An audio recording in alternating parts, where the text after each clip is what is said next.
اب آپ اس مبارک سلسلے کا 10واں حلقہ سماعت فرمائیں۔ کوئی بندہ ہے نہیں نا، اچھا جو بعد میں آئے ان کو کوئی پتہ بھی لگا تو حضرت ابوبکر کا غلام ہے یا حضرت ابوبکر کی بیٹی ہے یا حضرت ابوبکر کا بیٹا ہے، اور تو کوئی آیا نہیں، وہ تو اسی گھرانے کے لوگ ہیں۔ تو اسی لیے ذرا عقل بھی تو استعمال کیا کریں نا، کہ اللہ تبارک و تعالیٰ کے نبی کو پکڑانے کے لیے ابو بکر شور کر رہا ہے، بھئی یہ اوپر کھڑے ہیں، انہوں نے تو نہیں سنا ہے، ہم نے کہاں سے سن لیا 1400 سال کے بعد، 1200 سال کے بعد کتابیں لکھنے کی شور کیا، تو عقل سے بھی یہ بات غلط۔ اور نقل سے بات کیوں غلط ہے کہ اللہ تو علام الغیوب ہے نا، وہ تو علیم بذات الصدور ہے، عالم ما کان و ما یکون ہے۔ اللہ کے تو علم میں ہے نا کہ قیامت تک کیسے کیسے لوگ پیدا ہوں گے، کیسے کیسے لوگ انبیاء پہ اعتراض کریں گے، صحابہ پہ اعتراض کریں گے، اہل بیت پہ اعتراض کریں گے، ائمہ محدثین پہ اعتراض کریں گے، فقہاء پہ اعتراض کریں گے، علماء و قراء پہ اعتراض کریں گے۔ تو اس کی شان علم ہے، حکمت ہے کہ اللہ نے قرآن میں لفظی وہ ارشاد فرمایا، اللہ نے فرمایا اذ یقول لصاحبہ لا تحزن۔ یاد رکھو دو لفظ ہوتے ہیں، ایک ہے لا تخف، ایک ہے لا تحزن، ہمیشہ دل میں رکھو۔ جب ذاتی ڈر ہو تو وہاں لفظ لا تخف ہوتا ہے، ہمیشہ یاد رکھیں، جب بندے کو اپنا ڈر ہو۔ اللہ نے فرمایا وما تلك بيمينك يا موسى قال هي عصاي أتوكأ عليها وأهش بها على غنمي ولي فيها مآرب أخرى قال ألقها يا موسى فألقاها فإذا هي حية تسعى قال خذها ولا تخف سنعيدها سيرتها الأولى۔ اللہ نے فرمایا موسیٰ علیہ السلام ڈال دو اس عصا کو۔ موسیٰ علیہ السلام نے جب لکڑی ڈالی سام پڑ گئی، موسیٰ علیہ السلام بھاگے ڈر کے، اللہ نے فرمایا خود لا تخف، پکڑو اس کو، اٹھاؤ، تم نے لکڑی ہے تمہاری، ڈرو نہیں۔ اللہ یہاں فرماتے ہیں لا تخف، یہاں موسیٰ کو اپنا ڈر ہے، کیوں؟ اور تو کوئی بندہ ہے ہی نہیں نا۔ اچھا جب دشمن آئے اور انہوں نے آ کے موسیٰ علیہ السلام کے سامنے جادو کی رسیاں ڈالی تو قرآن کیا کہتا ہے فَأَوْجَسَ فِي نَفْسِهِ خِيفَةً، موسیٰ علیہ السلام کے دل میں خوف پیدا ہوا کہ بھی میں بھی اگر لکڑی ڈالوں سانپ بن جائے، انہوں نے بھی سانپ بنا کے دکھا دیے تو لوگ دھوکے میں پڑ جائیں، مسئلہ تو حل نہیں ہوگا، مسئلہ التباس میں آ گیا۔ اور پھر یہ ہے کہ لوگ بڑے مرعوب نظر آ رہے ہیں، تو موسیٰ علیہ السلام کے دل میں خوف۔ اللہ نے فرمایا القیا یا موسیٰ، موسیٰ علیہ السلام القیا عصاک، اب لکڑی پھینکے تو صحیح، کیوں ڈر رہے ہو؟ فَإِذَا هِيَ تَلْقَفُ مَا يَأْفِكُونَ فَوَقَعَ الْحَقُّ وَبَطَلَ مَا كَانُوا يَعْمَلُونَ۔ اللہ نے فرمایا موسیٰ علیہ السلام لکڑی ڈال، تو یہاں بھی موسیٰ کو اپنا ڈر تھا، دوسرے کا ڈر نہیں تھا، یاد رکھو۔ اور حزن کا معنی یہ ہوتا ہے جب دوسرے کا غم ہو، اپنا ڈر نہیں، ہمیشہ یاد رکھیں۔ اب دیکھیں اسی موسیٰ علیہ السلام کے قصے میں دیکھ لیں، اللہ نے فرمایا موسیٰ علیہ السلام کی اماں کو کہ موسیٰ علیہ السلام کو دودھ پلا کے ان کو ایک صندوق میں بند کر کے دریا میں ڈال۔ اچھا جی، اب اللہ کا حکم ہے، ماں ہے بیچاری کیا کرے، لیکن وَأَوْحَيْنَا إِلَىٰ أُمِّ مُوسَىٰ أَنْ أَرْضِعِيهِ فَإِذَا خِفْتِ عَلَيْهِ فَأَلْقِيهِ فِي الْيَمِّ وَلَا تَخَافِي وَلَا تَحْزَنِي إِنَّا رَادُّوهُ إِلَيْكِ وَجَاعِلُوهُ مِنَ الْمُرْسَلِينَ۔ اللہ نے فرمایا کہ موسیٰ علیہ السلام کو ڈال دو، یہاں دونوں سکھے لا تخافی ولا تحزنی، کہ تم اپنا بھی ڈر نہ کرو کہ تمہیں فرعون کی قوت پکڑ لے گی، فکر نہ کرو، تم میرے نبی کی ماں ہو، آپ کی بھی ہم حفاظت کریں گے، اور موسیٰ کا غم بھی نہ کرو، ان کو ڈالو، فکر نہ کرو، اِنَّا رَادُّوهُ إِلَيْكَ، ہمارا وعدہ ہے کہ ہم موسیٰ علیہ السلام کو لوٹائیں گے تیری طرف، اور پھر صرف ایسے بھی نہیں لوٹا دیں گے، وَجَاعِلُوهُ مِنَ الْمُرْسَلِينَ، اور اس کو ہم اپنے رسولوں میں سے بنائیں گے، اولو العزم من الرسل ہوگا۔ تو اب یہاں قرآن نے ایک لفظ کے بجائے دو لفظ بیان کیے ہیں، لا تخافی ولا تحزنی، اور وہاں دیکھیں جب موسیٰ کا اپنا ڈر ہے تو صرف لا تخف ہے، اور وہاں اس کے بعد جب موسیٰ علیہ السلام نے، اللہ نے حکم دیا کہ موسیٰ علیہ السلام جاؤ فرعون کو جا کے تبلیغ کرو، دعوت دو، قال انی اخاف ان یقتلون، موسیٰ علیہ السلام نے کہا میں ڈرتا ہوں اللہ میاں کہیں مجھے وہ قتل نہ کر دیں، وہ اپنے ایک بندہ جو مر گیا میرے ہاتھوں سے۔ اچھا اب موسیٰ علیہ السلام، ہارون بھی نبی اللہ نے فرمایا تم دونوں جاؤ، اذهبا الى فرعون انه طغى، سب۔ اور اس کے بعد جب انہوں نے کہا اللہ میاں ہمیں ڈر ہے، فرمایا لا تخافا، تم دونوں ڈرو نہیں، کوئی فکر نہ کرو، اننی معکما اسمع و ارا، میں جو تمہارے ساتھ ہوں۔ اور یہ معیت نصرت ہے، معیت علم ہے، کیوں اللہ نے آگے خود بتلا دیا کہ معیت کا معنی کیا ہے، میں سننے والا دیکھنے والا، ہر چیز میرے سامنے ہے، کوئی چیز مجھ سے چھپی ہوئی نہیں۔ یہاں اللہ نے فرمایا لا تخافا، یہ نہیں فرمایا کہ لا تحزنا، چونکہ موسیٰ ہارون کو اپنا ڈر تھا تو فرمایا لا تخافا، اور یہاں صدیق کو اپنا تو فکر ہی کوئی نہیں، وہ تو پہلے کہہ چکا ہے یا رسول اللہ مالی وولدی فداءک یا رسول اللہ، میرا مال میری اولاد ثواب پہ قربان ہے، مجھے اپنا تو فکر کوئی نہیں ہے۔ اس لیے اللہ نے فرمایا میرا مدنی اپنے ساتھی کو تسلی دیں اور بتلا دیں کہ لا تحزن، غم نہ کر، اسے آپ کا غم کھا رہا ہے، اپنا کوئی فکر نہیں۔ تو اللہ نے لا، اور اس کے بعد شان دے کے فرمایا کہہ دیں ان اللہ معنا، اللہ ہم دونوں کے، یہی تو پھر فرق ہوتا ہے نا، اللہ کا قرآن یاد رکھیں، اللہ سمجھنے کی۔ تو موسیٰ علیہ السلام جب جا رہے ہیں، بنی اسرائیل کو ساتھ لے کے نکلے ہیں، آگے دریا آ جاتا ہے، پیچھے فرعون کی فوج آ گئی ہے، آپ کی قوم کے سردار آئے، بھاگتے آئے، ڈر گئے، گھبرا گئے، کہنے لگے موسیٰ علیہ السلام ہم تو مارے گئے، آگے دریا ہے جس پہ پل بھی کوئی نہیں، کشتی بھی کوئی نہیں، کوئی انتظام نہیں ہے، اور اگر ٹھہرتے ہیں تو پیچھے فرعون کی فوجیں آ رہی ہیں لاکھوں کی تعداد میں، ہم کہاں جائیں گے؟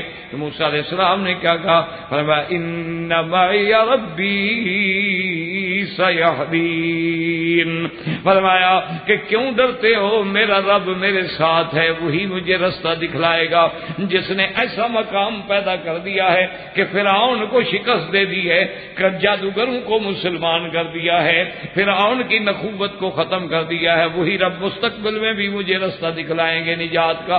لیکن موسیٰ کہتا ہے میرا رب میرے ساتھ ہے، یہ نہیں کہا کہ ہم سب کے ساتھ ہے، یہاں صدیق کی شان ہے۔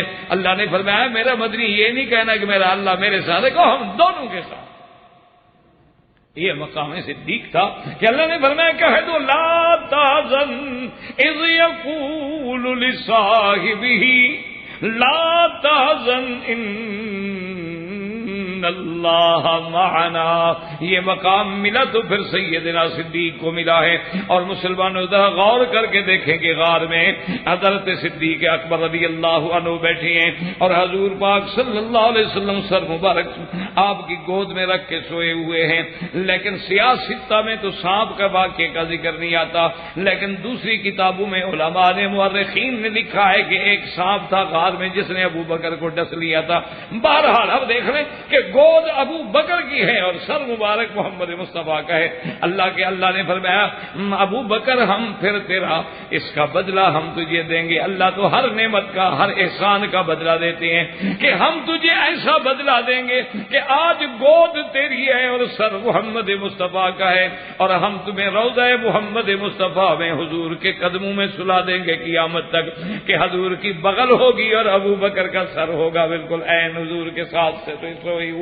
اور ہاکذا نبعث یوم القیامت، اس لیے آپ اندازہ کریں اور سارے قرآن کو دیکھیں کہ نوح علیہ السلام کی جو کشتی میں چڑھ گئے، اللہ فرماتا ہے نجینا نوحا والذین معہ، ہم نے نوح کو نجات دی اور جو نوح کے ساتھ کشتی میں ہیں، جو نوح کی کشتی میں آئے وہ تو مقام پا جائیں، اور جو خود محمد مدنی کے روضے میں آئے۔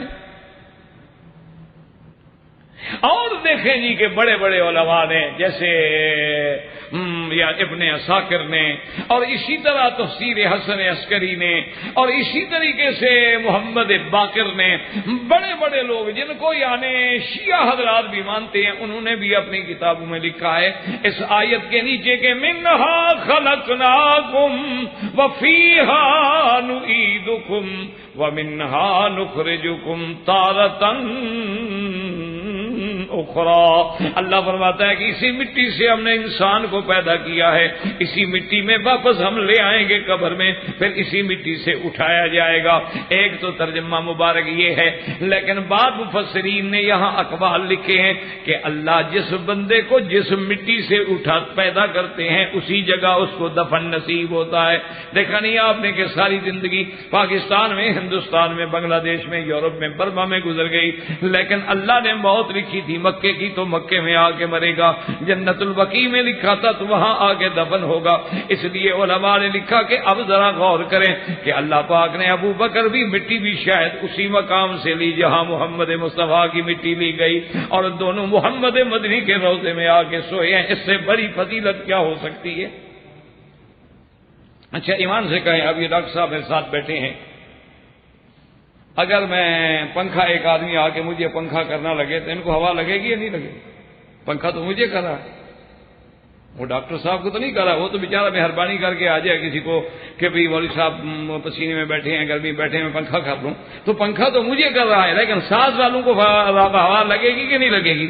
تو اللہ کی رحمتیں میرے مدنی کے روضے پہ, قبر مبارک پہ اتریں گی کہ نہیں اتریں گی؟ تو اس کا فائدہ اور کسی کو نہیں ہوگا. تو اس لیے علماء نے لکھا ہے, یاد رکھیں کہ یہ مقام جو ہے صرف ثانی اثنین اذ ہما فی الغار اذ یقول لصاحبہ لا تحزن, اور کسی نے کیا خوب کہا, کہتا ہے ثانی اثنین ہے. ابو بکر کیا ہے؟ ثانی اثنین ہے, اللہ کا شہدائی ہے. ثانی اثنین ہے, اللہ کا شہدائی ہے. مر کے بھی جس نے پہلو احمد میں جگہ پائی ہے, مر کے بھی جس نے پہلو احمد میں جگہ پائی ہے. یا تو اوصاف ابو بکر کا اقرار کرو, ورنہ لازم ہے کہ قرآن کا انکار کرو. واللہ اعلم واخر دعوانا الحمدللہ رب العالمین. برادران اسلام, واجب الاحترام بزرگوں, دوستوں, بھائیوں, عزیز نوجوانوں, الحمدللہ دروس ضمن خلفاء الراشدین رضوان اللہ علیہم اجمعین اللہ تبارک و تعالیٰ کی رحمت سے, توفیق سے جاری ہیں. اور درس سابق میں ہم نے مناقب سیدنا ابی بکر رضی اللہ تعالی عنہ پہ بات کی تھی, اور یہ بات یاد رکھ لیں کہ عقیدہ اہل سنت والجماعت میں بالاجماع متفق علیہ, جس میں یعنی کوئی اختلاف نہیں,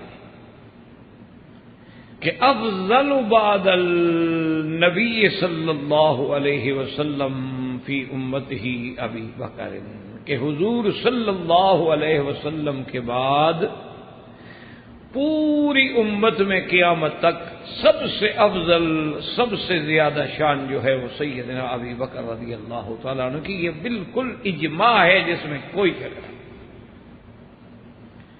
اور یہی عقیدہ ہے اہل سنت. بلکہ یوں سمجھ لیں کہ یہ علامت ہے, شعار ہے اہل سنت والجماعت کا کہ حب الشیخین, کہ حضور کے بعد ابی بکر و عمر کی محبت, اور ابی بکر و عمر سب سے اعلیٰ, اس کے بعد عثمان و علی رضوان اللہ علیہم اجمعین. یہ عقیدہ ہے, شعار ہے, اور اہل سنت والجماعت کا, اور اسی پہ تمام ادلہ واضح ہیں جس میں کوئی شبہ نہیں ہے. بفرمان محمد مصطفیٰ, بفرمان اصحاب رسول, بفرمان اہل بیت رسول, اور پھر آپ کے بعد تابعین, تبع تابعین, محدثین, ائمہ فقہاء اربعہ, سب کا اتفاق. اسی ضمن میں نے آپ سے پچھلے درس میں عرض کیا تھا کہ شب معراج اور شب ہجرت کا تقابل عرض کیا. تو اسی طرح اب آپ سیدنا ابو بکر رضی اللہ تعالی عنہ پہ نظر ڈالیں کہ جس کو حضرت حاکم رحمۃ اللہ علیہ نے بھی اپنے کتاب مسند حاکم میں نقل فرمایا ہے, اور ابن عساکر نے بھی, بڑے بڑے علماء محدثین نے کتابوں میں نقل فرمایا ہے کہ آپ جب بھی دیکھیں گے تو حضور کے بعد جو دوسرا نمبر ہے وہ ابو بکر کا ہے.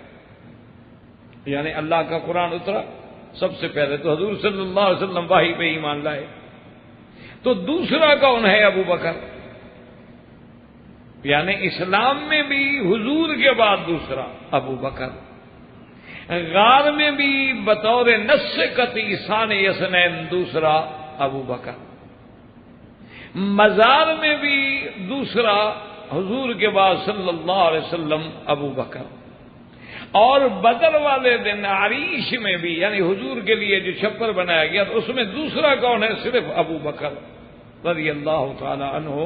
یعنی جو اسلام میں بھی دوسرا حضور کے بعد, اور ہجرت میں غار میں بھی دوسرا, اسی طرح مزار میں بھی دوسرا, اور بدر میں بھی دوسرا, اور اسی طرح حضور صلی اللہ علیہ وسلم جب اٹھیں گے تو آپ کے ساتھ اٹھنے والوں میں بھی حضور کے بعد اٹھنے والا دوسرا جو ہے ابو بکر رضی اللہ تعالی عنہ.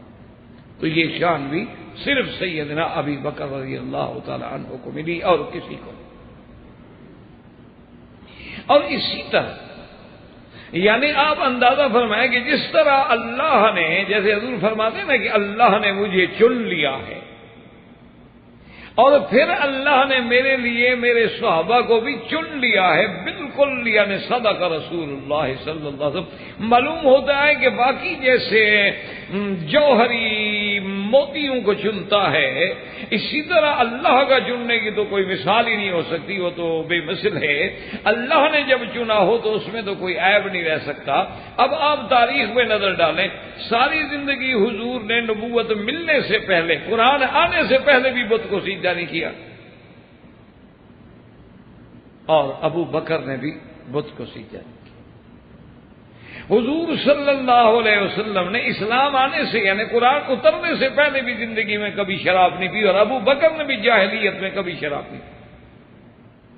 حضور صلی اللہ علیہ وسلم نے بھی اپنے دور سابق میں نبوت سے قبل کبھی جھوٹ نہیں بولا, کہ حتیٰ کہ دشمن بھی کہتے ہیں الصادق الامین, اور ابو بکر نے بھی جاہلیت میں بھی کبھی جھوٹ نہیں بولا. یعنی آپ اندازہ فرمائیں کہ یہ ساری ترتیب جو ہے معلوم ہوتا ہے اللہ نے جب چن لیا ہو. اللہ تبارک و تعالی جس ذات کو حضور کی صحبت کے لیے, حضور کی اعانت کے لیے, حضور کی نصرت کے لیے, حضور کے رشتے کے لیے, حضور صلی اللہ علیہ وسلم کی صحبت کے لیے چننے, اچھا یہ فیصلہ کون کر سکتا ہے؟ اللہ کے ہاتھ میں ہے نا, کہ میرے مدنی صلی اللہ علیہ وسلم کی عمر بھی 63 سال اور ابو بکر کی عمر بھی 63 سال. اب یہ تقدیر کے فیصلے ہیں, بندہ تو نہیں کر سکتا نا. عمر بنانا, گھٹانا, بڑھانا آپ کے میرے ہاتھ میں, کسی کے ہاتھ میں ہو سکتا, تو اللہ کے سوا کون کر سکتا. اور اسی طرح آپ دیکھیں کہ حضور صلی اللہ علیہ وسلم کی ایک شان ہے کہ آپ نے فرمایا کہ اوتیت علم الاولین والآخرین, کہ اللہ نے مجھے جتنے انبیاء پہلے گزرے ہیں اور جو بعد میں بھی لوگ آئیں گے سب کا علم اللہ نے مجھے عطا کیا. یعنی سب سے زیادہ علم جو ہے انبیاء میں حضور صلی اللہ علیہ وسلم کا. اوتیت جوامع الکلم, اور حضور صلی اللہ علیہ وسلم کو اللہ نے آدم علیہ السلام سے لے کر عیسیٰ علیہ السلام تک تمام انبیاء اور رسل کے بارے میں اجمالاً یا تفصیلاً علم عطا فرمایا. یعنی تمام انبیاء میں بطور علم بھی حضور افضل ہیں, اور صحابہ میں بطور علم ابو بکر افضل ہے. اس لیے حضرت علی رضی اللہ تعالی عنہ, سیدنا علی رضی اللہ تعالی عنہ شیر خدا سیدنا علی المرتضی حیدر کرار رضی اللہ تعالی عنہ سے جب کسی نے پوچھا کہ اعلم من اعلم بالصحابۃ, حضور کے صحابہ میں سب سے زیادہ علم والا کون ہے؟ میں ابو بکر. یعنی حضرت علی فرما رہے ہیں.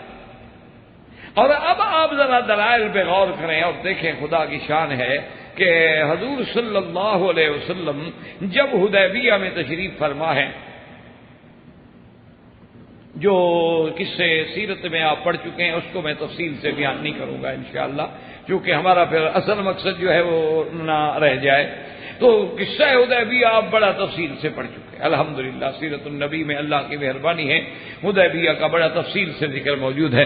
تو خلاصہ یہ ہے کہ صلح حدیبیہ کے موقع پر جب حضور کو عمرے کے لیے روک دیا گیا تو آپ حیران ہوں گے کہ بڑے بڑے صحابہ کے پاؤں ہل گئے، یعنی حضرت عمر جیسا آدمی جس کا ایمان پہاڑوں سے بھی زیادہ مضبوط تھا، حضرت عمر جیسا بندہ ہل گیا کہ بھئی حضور نے جو فرمایا تھا کہ لَتَدْخُلُنَّ الْمَسْجِدَ الْحَرَامَ إِنْ شَاءَ اللَّهُ آمِنِينَ مُحَلِّقِينَ رُؤُوسَكُمْ وَمُقَصِّرِينَ لَا تَخَافُونَ، اور نبی کا وحی کبھی جھوٹا نہیں ہوتا، نبی کا خواب جو ہے وہ تو وحی ہوتا ہے، کبھی خواب جھوٹا نہیں ہوتا۔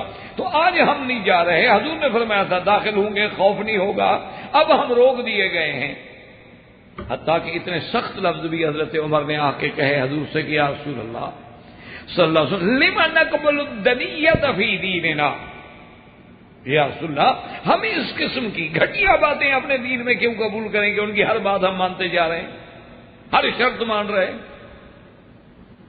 اور اس کے بعد ایک روایت مبارک میں کہ حضرت عمر نے آ کے حضور سے عرض کیا کہ یا رسول اللہ لسنا علی الحق، یہ سچی بات نہیں کہ ہم حق پہ ہیں؟ حضور نے فرمایا ہاں بالکل ہم حق پہ ہیں۔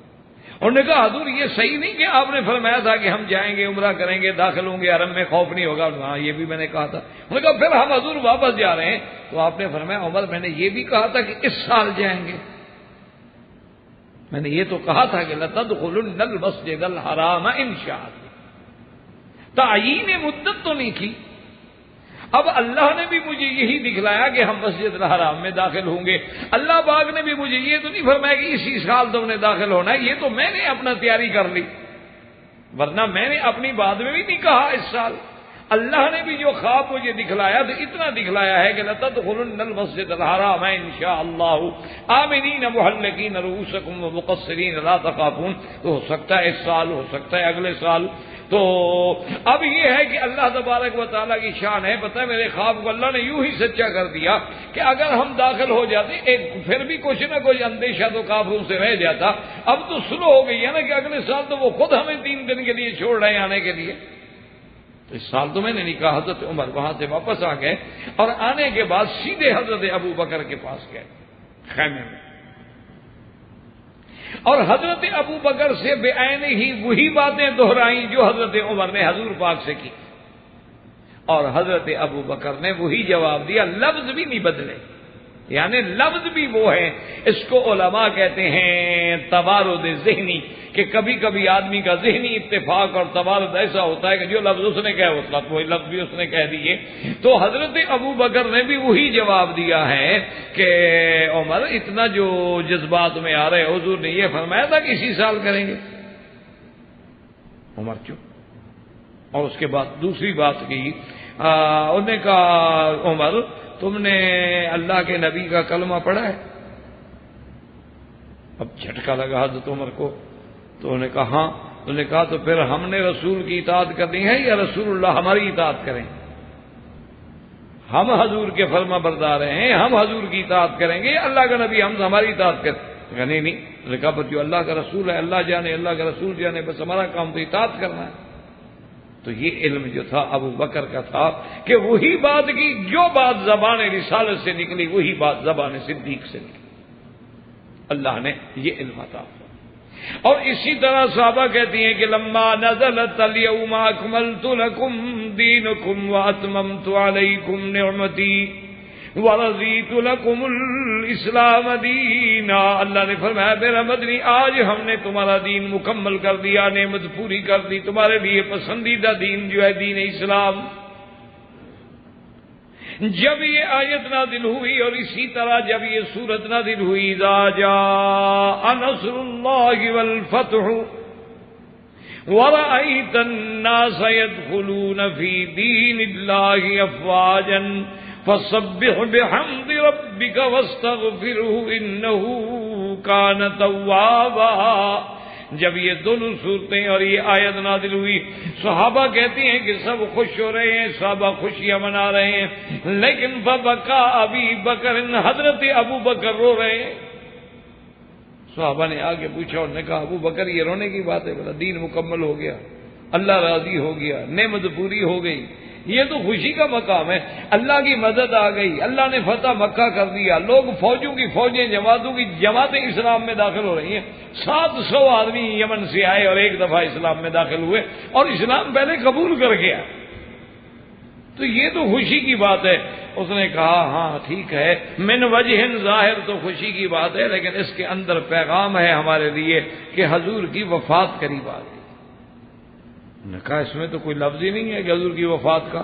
نے کہا اللہ کے بندے, جب اللہ نے نبی کو ایک کام کے لیے بھیجا تھا, جب کام پورا ہو گیا تو پھر واپس جانا ہے نا. دین تو مکمل ہو گیا, نعمت تو تمام ہو گئی, مکہ فتح ہو گیا, ظاہری غلبہ بھی حاصل ہو گیا, دین بھی کامل ہو گیا. اب تو نبی کے جانے کا وقت آ گیا نا. میں تو پھرا کے رسول عربی صلی اللہ علیہ وسلم کو رو رہا ہوں. تو یہ علم بھی اللہ نے صدیق کو دیا.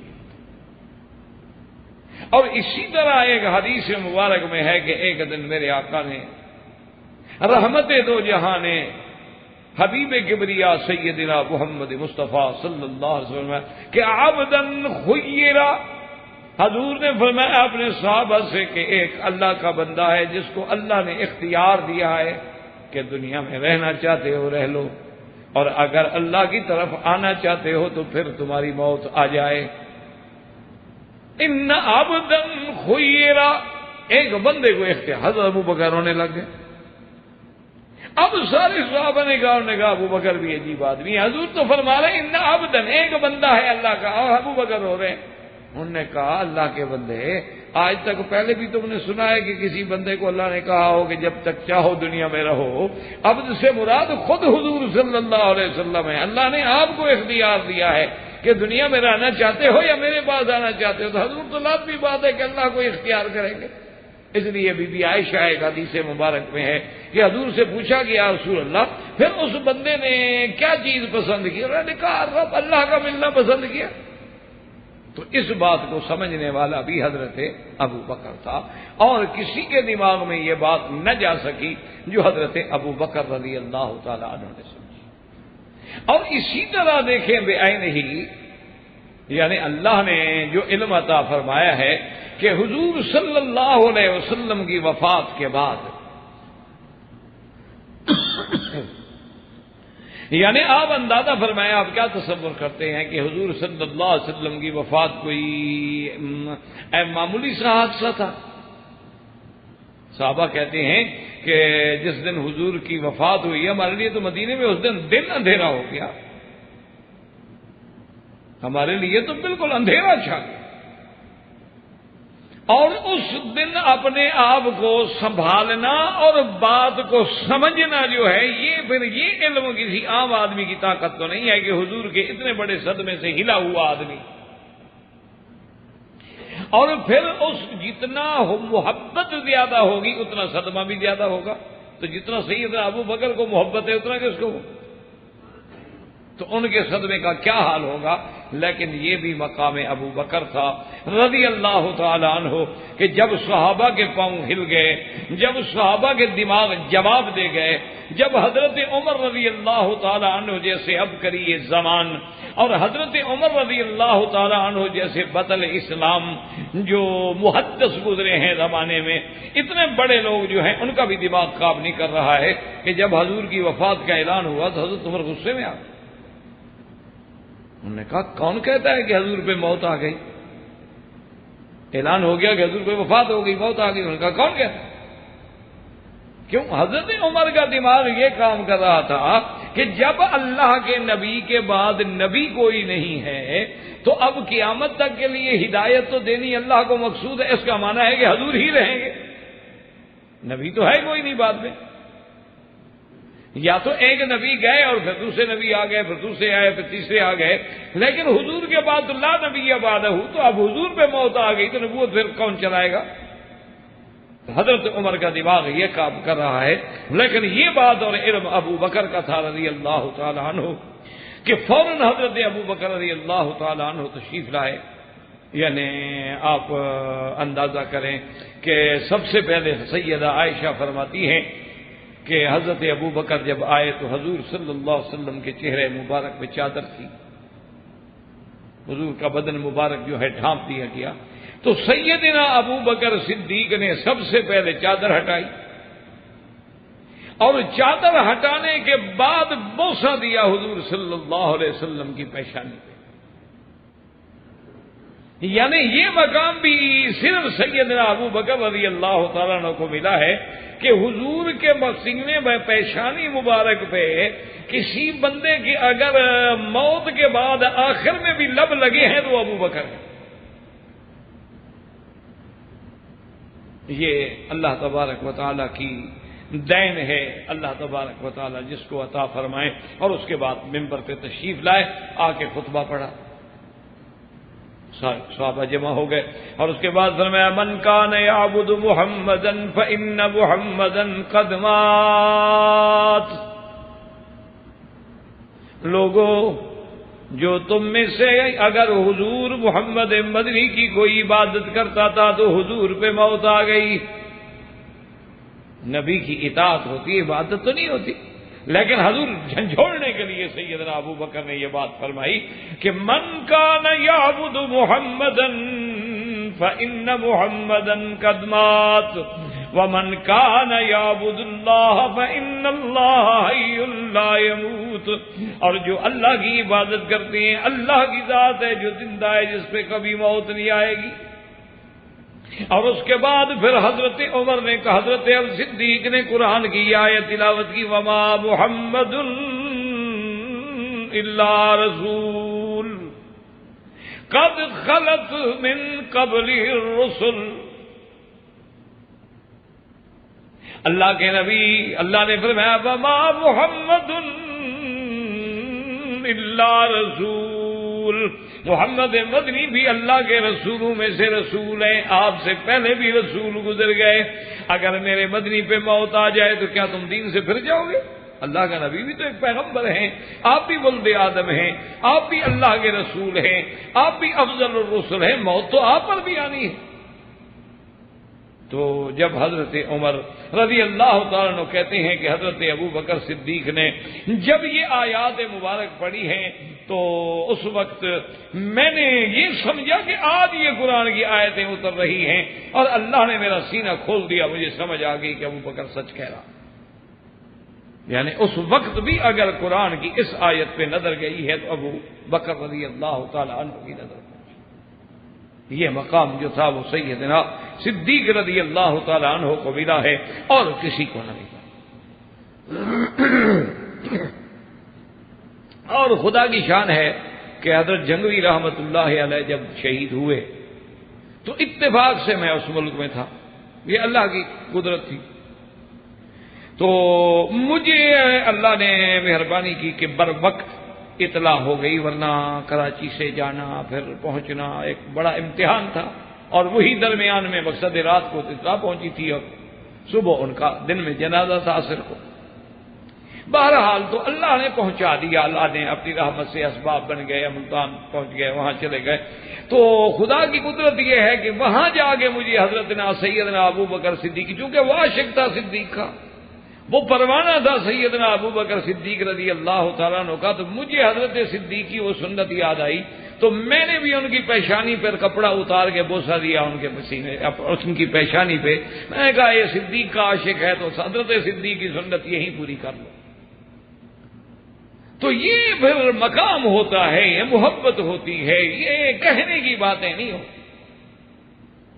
یہ مسائل جو ہیں نا جی، مشکل آج کل یہی ہو جاتی ہے میرے عزیز، یہ بات کہنے کی نہیں ہوتی، سمجھانے کی نہیں ہوتی، احکام کی نہیں ہوتی، یہ پھر مقام ہوتے ہیں اللہ تبارک و تعالی۔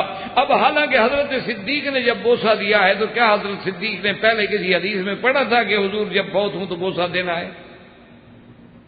یہ مقام محبت ہے، یہ مقام ہے جس کو مل گیا، یعنی یہ ایسی سعادت ہے جو کسی صحابہ کو نہیں ملی۔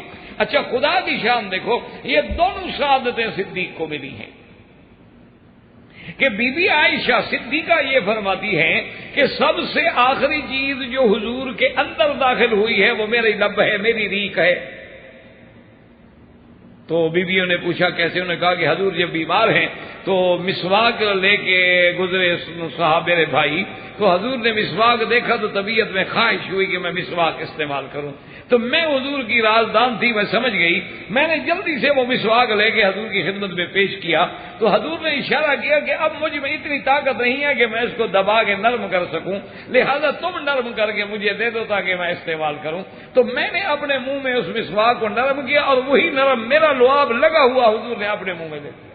تو یہ آخری چیز ہے ریقی الذی دخلت فی رسول اللہ صلی اللہ علیہ وسلم۔ اسی لیے بی بی صدیقہ فرماتی تھی کہ مات فی یومی وفی علی صدری بین صدری و نہری، کہ دن بھی میرا تھا، حجرہ بھی میرا تھا، نوبہ بھی میرا تھا، سینہ بھی میرا تھا، اور حضور کا سر میرے سینے پر تھا جب وفات ہوئی۔ تو یہ گھرانہ صدیق کو ساری سعادت ملی ہے، اور یہ مقام اور تو کسی بیوی کو نہیں ملا۔ عائشہ کون ہے؟ بنت صدیق رضی اللہ تعالی عنہ۔ تو اسی طرح حضرت عمر رضی اللہ تعالی عنہ فرماتے ہیں کہ جب کچھ دیر گزری، اب یہ زندگی کا واقعہ ہے، یہ علم ابو بکر کا مقام ہے کہ حضور نے اپنی زندگی میں حضرت اسامہ کا لشکر جو ہے جیش اسامہ کے نام سے، یعنی آپ نے اسامہ کو امیر بنایا رضی اللہ تعالی عنہ کو، اور بھیجا تھا کہ تاکہ آپ شام روم کی طرف جائیں اور عیسائیوں کا مقابلے پر اور مرتدین کے مقابلے پر اور جا کے اسلام کا کام کریں۔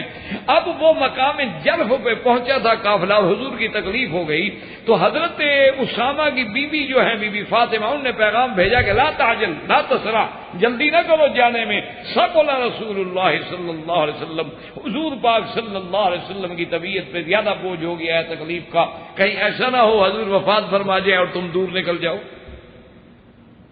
حضرت اسامہ رک گئے، لشکر کو روک دیا، آپ بھی رک گئے، اور اس کے بعد واپس آئے مدینے میں، خدا کی شان ہے حضور کی وفات ہو گئی۔ حضرت اسامہ باقاعدہ شریک ہوئے، ایک اس سعادت سے وہ محروم نہ رہے کہ حضور صلی اللہ علیہ وسلم کی جنازے میں، آپ کی تجہیز میں، تکفین میں، تدفین میں، تمام معاملات میں، خلافت صدیق میں، تمام مراحل میں شریک رہے، اور اس کے بعد جب معاملہ ٹھنڈا ہو گیا تو اب آپ نے سوچا کہ اب تو جو سیدنا ابو بکر امر کریں گے اس پہ امر کیا جائے گا، تو اب سوچ میں حضرت اسامہ ہیں، سارے صحابہ بھی سوچ میں ہیں۔ اتنے میں یہ ہوا کہ کچھ لوگوں نے زکوٰۃ کا انکار کر دیا، ادھر مسیلمہ بن الکذاب جس نے نبوت کا دعویٰ کیا تھا اس نے شورش کھڑی کر دی، کچھ قبائل جو تھے وہ ارتداد کی طرف مائل ہو گئے۔ ان حالات میں بڑے بڑے صحابہ حضرت صدیق کے پاس آئے، انہوں نے کہا کہ یا خلیفۃ رسول اللہ، اور جن میں حضرت عمر ہیں، عثمان ہیں، حضرت علی ہیں، اتنے بڑے لوگ ہیں رضوان اللہ علیہم اجمعین، انہوں نے کہا ہم آپ سے ایک بات کہہ رہے ہیں۔ انہوں نے کہا کیا بات؟ انہوں نے کہا ہمارا مشورہ یہ ہے کہ جیش اسامہ کو روک لو، کیونکہ اس وقت مدینہ منورہ کو داخلی استحکام کی اور حفاظت کی زیادہ ضرورت ہے بنسبت خارجی فتوحات کے۔ آدمی دشمنوں کے مقابلے پہ تو جنگیں تب لڑتا ہے کہ پہلے اپنا تو اطمینان کر لینا، اور حالات یہ ہے کہ قبائل میں ارتداد آ رہا ہے، کوئی منکر زکوٰۃ ہو رہا ہے، کچھ ایسے ہو رہے ہیں، اور اتنا بڑا لشکر جو ہے حضرت اسامہ اگر لے کے چلے گئے اور خدا نہ خواستہ پیچھے مدینے پہ حملہ ہو جائے، تو ان حالات میں اسامہ کا لشکر بھیجنا جو ہے وہ درست نہیں۔ پتہ ہے کہ حضرت ابو بکر کا علم تھا، حضرت صدیق کا علم تھا، اللہ تبارک و تعالی نے جو آپ کو علم عطا فرمایا وہ کسی کو نہیں، بغیر تردد کے، بغیر توقف کے، بغیر لمبی چوڑی سوچ کے فوراً حضرت صدیق کھڑے ہوئے، انہوں نے کہا صحابہ کیا کہہ رہے ہو؟ میں یہ تو برداشت کر سکتا ہوں کہ مدینہ منورہ میں بد امنی ہو جائے، ازواج رسول کو نعوذ باللہ کوئی جانور آگے چھیڑ لیں، یا ابو بکر صدیق کی ٹانگیں آگے جانور کاٹ لیں، میں مدینے میں یہ برداشت کر سکتا ہوں، لیکن جس لشکر کو حضور نے روانہ کیا واپس نہیں کر سکتا۔ یہ کیا بات ہوئی؟ ان رسول اللہ جہز جیش اسامہ، جیش اسامہ کو تو حضور نے بھیجا ہے، اور جو جھنڈا حضور نے اٹھایا ہو میں نیچے نہیں کر سکتا۔ صحابہ حیران بیٹھے، چپ بیٹھے، کہتے ہیں آپ کیا کریں، مانتے نہیں ابو بکر۔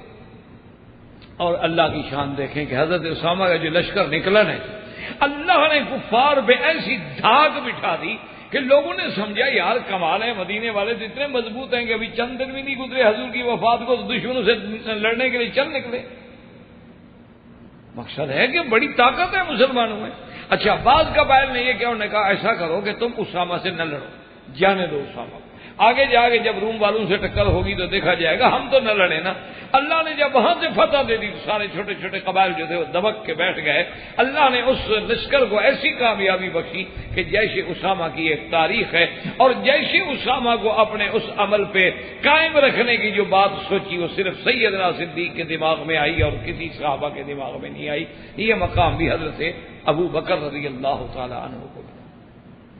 اسی طرح سے حضرت ابو بکر صدیق رضی اللہ تعالیٰ عنہ کو اطلاع ملی کہ کچھ لوگ ہیں جنہوں نے زکوٰۃ کا انکار کر دیا۔ اچھا یاد رکھو کہ وہ زکوٰۃ کا انکار بھی یعنی ایک ہوتا ہے نا کہ بالکل جی ہم زکوٰۃ نہیں مانتے، ایک ہوتا ہے کہ انکار لیکن تعویل کے ساتھ، فرق ہو جاتا ہے، یعنی انکار تو ہے لیکن تھوڑا سا عذر بھی ہے، علت بھی بیان کر رہے ہیں۔ انہوں نے کہا کہ جی ہم زکوٰۃ نہیں دیتے اس لیے کہ جہاں زکوٰۃ کا حکم ہے، اللہ نے حکم دیا تھا اپنے نبی کو کہ خذ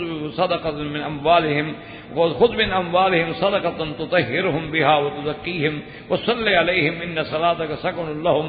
اللہ نے حکم دیا کہ میرا مدنی ان کے مالوں سے زکوٰۃ لیں، صدقہ لیں، تاکہ ان کے مالوں کو پاک فرمائیں، اور اس کے بعد پھر ان کے لیے آپ دعائے مغفرت فرمائیں، آپ کی دعا جو ہے ان کے لیے باعث سکون اور باعث رحمت اور باعث تسکین ہوگی۔ تو انہوں نے کہا یہ حکم تھا اللہ کے نبی کو، اللہ کا نبی تو ہے نہیں، اللہ نے حکم دیا تھا خود آپ لیں، وَصَلِّ عَلَيْهِمْ، ان پہ رحمت بھیجیں، دعا کریں۔ تو اب نہ ہم پہ دعا کرنے والے رہے نہ لینے والے رہے، ہم زکوٰۃ کیوں دیں؟ انکار کر، جیسے بہت سارے لوگ ہوتے ہیں نا جی، اللہ تبارک و تعالیٰ رحمت فرمائے، ایک بڑی جماعت تھی، اس سے بڑی امیدیں تھیں کہ دین اسلام کا بڑا کام کریں گے، لیکن خدا کی قدرت ہے کہ بعد میں وہ ایسے بھٹکے خاکسار کہلاتے تھے، اللہ تبارک و تعالیٰ معاف کرے کہ وہ ان کے قائد بھی علامہ کہلاتے تھے مشرقی، کہ اس نے نماز کا انکار کر دیا۔ کیوں؟ انہوں نے کہا جی نماز جو ہے دراصل یہ ایکسرسائز تھی اس دور میں، حضور کے زمانے میں، چونکہ اور ایسی چیزیں نہیں تھی ایکسرسائز کرنے کی، تو یہ نماز دکھا دی گئی، کس طرح کھڑے رہو، پھر رکوع میں جاؤ، پھر کاشن، پھر ایک امام کے کہنے پہ جھکو اٹھو، تاکہ لوگوں میں ذرا ڈسپلن ہو جائے، ایکسرسائز ہو جایا کرے۔ اب چونکہ ہمارے پاس ایکسرسائز کے اور بہت سارے طریقے آ گئے ہیں، الیکٹرک مشینیں آ گئی ہیں، سائیکل آ گئے ہیں، گھر میں کھڑے کھڑے ہم 5 منٹ میں اور کر لیتے ہیں، نماز کی کیا ضرورت ہے؟ نعوذ باللہ، بھٹک گئے۔ اللہ پاک اللہ سے دعا کیا کریں، اللہ سب کی ہدایت کے فیصلے کرے، اور اللہ پاک ہمیں ہر فتنے سے محفوظ رکھے۔ لیکن ایک بات، آپ پڑھے لکھے لوگ ہیں ماشاءاللہ، آپ کی بھی تاریخ میں نظر ہے، آپ دیکھتے ہیں، نہ ہو تو پڑھ بھی سکتے ہیں کہ یہ سارے فتنے جو ہیں 1200 سال کے بعد انڈو پاک میں اور ایشیا میں اس وقت شروع ہوئے ہیں جب انگریز نے قدم رکھا۔ اس سے پہلے مجھے کسی ایک مسئلے پہ آپ جھگڑا دکھا دیں، بغیر لڑائی کے، بغیر کسی جھگڑے کے، بغیر کسی اختلاف کے، آپ ایمان سے آپ ایسا کریں کہ آخر اللہ نے آپ کو علم دیا ہے اور آپ یہاں رہتے ہیں، یہاں تو اتنے بڑے بڑے مکتبے ہیں کہ جس میں اللہ کی رحمت سے اتنی کتابیں پڑھی ہیں کہ جو دنیا میں آپ کو کہیں نہیں مل سکتی، ہر یعنی علم میں، ہر فن میں کتابیں ہیں ماشاءاللہ، ذخیرہ موجود ہے۔ آپ ایمان سے کہیں کہ حضور کے زمانے سے لے کر 1200 سال تک، یعنی 12 صدیاں، 12 صدیوں میں ایک فتنہ پیدا ہوا ہو۔ مسئلے کا اختلاف تو پہلے زمانے میں بھی تھا، اختلاف مسائل تو پہلے دور میں بھی تھا نا جی، یعنی مثلا فاتحہ کا اختلاف صحابہ میں بھی تھا، آمین زور سے کہنا یا آہستہ کہنا صحابہ میں بھی اختلاف رہا، رفع دین میں، لیکن ایک 1200 سال میں کسی نے ایک دوسرے کے خلاف کتاب لکھی ہو، ایک دوسرے کو کافر کہا ہو، ایک کتاب مجھے دکھا دیں۔ اچھا آپ کو یہاں رہتے ہوئے کسی کو 10 سال، کسی کو 5 سال، کسی کو 15 سال ہو گئے، ایمان سے کہیں کبھی ائمہ حرمین جو علماء حرم ہیں، یا ائمہ علماء حیا کبار العلماء، یا علماء جو رابطہ سے تعلق رکھتے ہیں، یا علماء کے بعد یہاں کا جو پڑھا لکھا ماشاءاللہ سعودی نوجوان ہے، اس کی زبان سے کبھی آپ نے ان مسائل پر ایک دوسرے کو گالی دیتا ہوا، کافر کہتا ہوا، کسی امام کے بارے میں برا لفظ سنا ہے آپ نے زندگی میں؟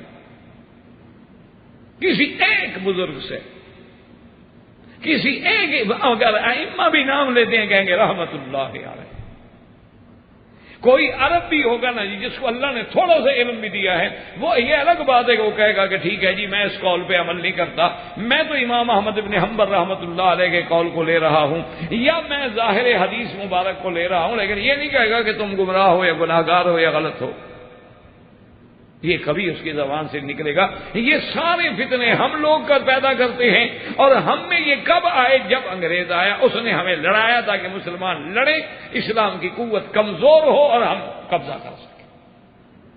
پھر لڑتے لڑتے عادت ہو جاتی ہے، پھر بندہ باز نہیں آتا، کچھ عادتیں بھی تو بن جاتی ہیں۔ اتنا 200 سال ایک آدمی کو ایک عادت پہ لگا دیا جائے تو پھر اس عادت سے ہٹنا بہت مشکل ہوتا ہے، اس لیے دعا کیا کریں۔ ہم تو اللہ کے حرم میں ہمیشہ سچی بات یہ ہے کہ اپنے ساتھ عداوت کرنے والوں کو، دشمنی کرنے والوں کو بھی دعا کرتے ہیں، کیونکہ ہمیں یہی سبق سکھایا گیا ہے کہ کوئی گالی بھی دیتا ہے، کوئی برائی بھی کرتا ہے، کوئی برا بھی ہے، تم دعا۔ وہ ایک بڑا عجیب واقعہ لکھا ہے کہ ایک آدمی تھا، وہ پتہ نہیں بھنگ شنگ پیتا تھا، کس قسم کا کوئی تھا، تو ایسا بندہ تھا، اور امام ابو حنیفہ رحمۃ اللہ علیہ کا ہمسایہ تھا۔ تو آپ نے ایک دن صبح پوچھا کہ جی ہمارے ہمسائے کی پتہ نہیں آج آواز شواز نہیں تھی، تو انہوں نے کہا جی آپ کو پتہ نہیں، اس کو تو پولیس پکڑ کے لے گئی ہے۔ انہوں نے کہا کیوں؟ انہوں نے کہا جی جو آپ جانتے ہیں وہ نشہ پیتا ہے، پھر گالیاں دیتا ہے، بیٹھا رہتا ہے، ایک ایک سے لڑتا رہتا ہے۔ تو ہم نے کہا اچھا پولیس لے گئی؟ امام صاحب خود تھانے چلے گئے۔ اب جناب وہ تو حیران ہو گئے، پاگل ہو گئے بیچارے، آخر پولیس والے کچھ بھی ہوں، امام ابو حنیفہ جیسا آدمی دروے آ جائے۔ انہوں نے کہا حضرت آپ ہمیں بلا لیتے، کہا بھیا آپ نے ہمارے ہمسائے کو پکڑا ہے تو ہمیں بلا کیوں لیتے، ہم اس کی چھڑانے۔ انہوں نے کہا حضرت کیا بات کر رہے ہیں، وہ تو ایسا آدمی ہے، وہ ایسا آدمی ہے، وہ بنگی ہے، بڑا فاسق فاجر ہے، شرابی ہے۔ فرمایا بھائی میں تو اسی بندے کے عمل کو دیکھ دیکھ کے اللہ کی نماز اتنے عرصے سے تہجد پہ وقت پہ اٹھ رہا ہوں، کیونکہ مجھے جب وہ گالیاں دیتا ہے نشے میں تو مجھے شرم آتی ہے کہ وہ اپنے نشے میں اپنے یار کے لیے جاگ رہا ہے، تم خدا کے لیے نہیں جاگ سکتے؟ تو میری تو عبادت کا ذریعہ وہ میرا ہمسایہ تھا یار۔ اچھا وہ بھی عجیب تھا، جب اس کو ترنگ آتی نا وہ کہتا قد اذاؤنی اذاؤنی اذاؤنی، ان لوگوں نے مجھے ضائع کر دیا ہے، میں تو بڑے کام کا آدمی تھا۔ وہ جب نشے کی ترنگ میں ہوتا نا تو وہ بڑا عربی میں ایک شعر پڑھتا، اس کا خلاصہ یہ تھا کہ اذاؤنی اذاؤنی، ان لوگوں نے مجھے ضائع کر دیا ہے، میں تو بڑے کام کا آدمی تھا۔ تو امام صاحب جب اس کو جیل سے لینے گئے تو فرمایا ہم نے تو تمہیں ضائع نہیں کیا نا، لوگوں نے تمہیں ضائع کر دیا لیکن ہم نے تو تمہیں ضائع نہیں کیا۔ اس نے کہا واقعی امام صاحب آپ نے مجھے ضائع نہیں کیا، پہلے مجھے توبہ کراؤ، جیل سے پھر نکلوں گا۔ توبہ کی اور بن گیا، ضائع نہ ہوا، اللہ نے بچا لیا۔ اب اگر نفرت کرتے تو کوئی مسئلہ بھی حل نہ ہوتا۔ اس لیے اللہ تبارک و تعالی سے دعا کریں کہ اللہ ہمیں اپنی رضا اور حضور کی اتباع، صحابہ کی اتباع، اولیاء اللہ کی اتباع اور وہی طریق نصیب فرمائے جو ہمارے اسلاف کا طریقہ ہے، اسی کے مطابق چلنے کی توفیق عطا فرمائے۔ میرے عزیز تقریب 1 منٹ میں ہوتی ہے، تعمیر بڑی مشکل ہوتی ہے۔ کسی آدمی کے عقیدے کی اصلاح کرنا بڑا مشکل ہے، بگاڑنے میں تو 1 منٹ لگتا ہے۔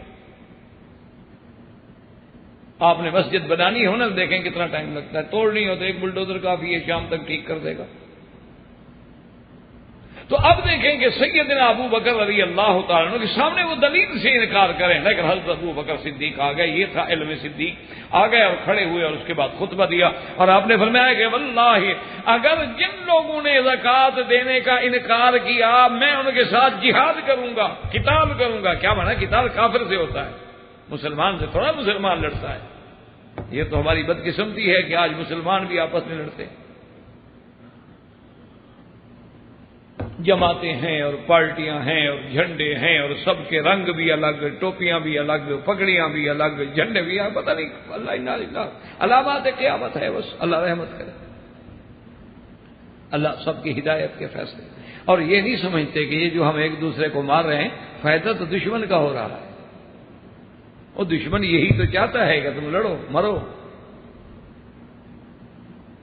اس کے 2 فائدے ہو گئے نا، ایک تو مسلمان مر گیا، دوسرا پوری دنیا میں پتہ لگ گیا کہ مولوی جو ہے نا یہ بڑے دہشت گرد ہیں، بڑے فتنہ پرور ہیں، دیکھا ایک دوسرے کو مار دیتے ہیں، یہ تو مسجدوں میں مارتے ہیں، ان کو تو رحم ہے ہی نہیں، اسلام بدنام ہوا۔